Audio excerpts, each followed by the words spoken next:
আসসালামু আলাইকুম প্রিয় চাকরি প্রত্যাশী বন্ধুরা, আপনারা ইতিমধ্যে অবগত আছেন যে বাংলাদেশ সেনাবাহিনী এমওডিসি সৈনিক পদে 2024 সালে একটি নিয়োগ বিজ্ঞপ্তি প্রকাশিত হয়েছে।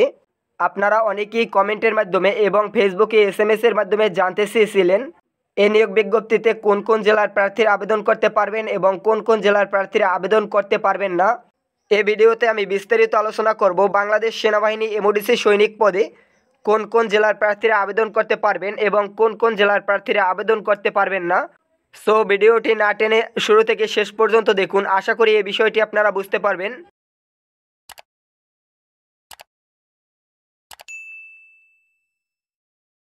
এই নিয়োগ বিজ্ঞপ্তিতে আপনারা 44টি জেলার প্রার্থীরা আবেদন করতে পারবেন, বাকি 20টি জেলার প্রার্থীরা আবেদন করতে পারবেন না।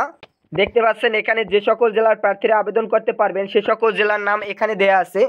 এখানে রয়েছে কিশোরগঞ্জ, ময়মনসিংহ, গাজীপুর, ভোলা, কুমিল্লা, মুন্সিগঞ্জ, চট্টগ্রাম, মাদারীপুর, সিলেট, বরিশাল, ঢাকা, রাঙ্গামাটি, কক্সবাজার, নোয়াখালী, কুষ্টিয়া, ব্রাহ্মণবাড়িয়া, নেত্রকোনা, শেরপুর, হবিগঞ্জ, মৌলভীবাজার, সুনামগঞ্জ, মানিকগঞ্জ, নরসিংদী, ফরিদপুর, যশোর, শরীয়তপুর, নওগাঁ, নারায়ণগঞ্জ, রংপুর, কুড়িগ্রাম, রাজশাহী, খাগড়াছড়ি, বগুড়া, পাবনা, ফেনী, চাঁপাইনবাবগঞ্জ, পটুয়াখালী, চুয়াডাঙ্গা, খুলনা, চাঁদপুর, লক্ষ্মীপুর, সিরাজগঞ্জ, পঞ্চগড়, বগুড়া।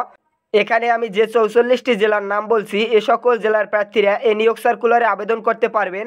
বাকি 20টি জেলার প্রার্থীরা আপনারা এই নিয়োগ সার্কুলারে আবেদন করতে পারবেন না। এই নিয়োগ বিজ্ঞপ্তি সম্পর্কে আমাদের চ্যানেলে একটি বিস্তারিত ভিডিও আপলোড করা রয়েছে, ভিডিওটি না দেখে থাকলে অবশ্যই দেখে আসবেন। ধন্যবাদ সকলকে।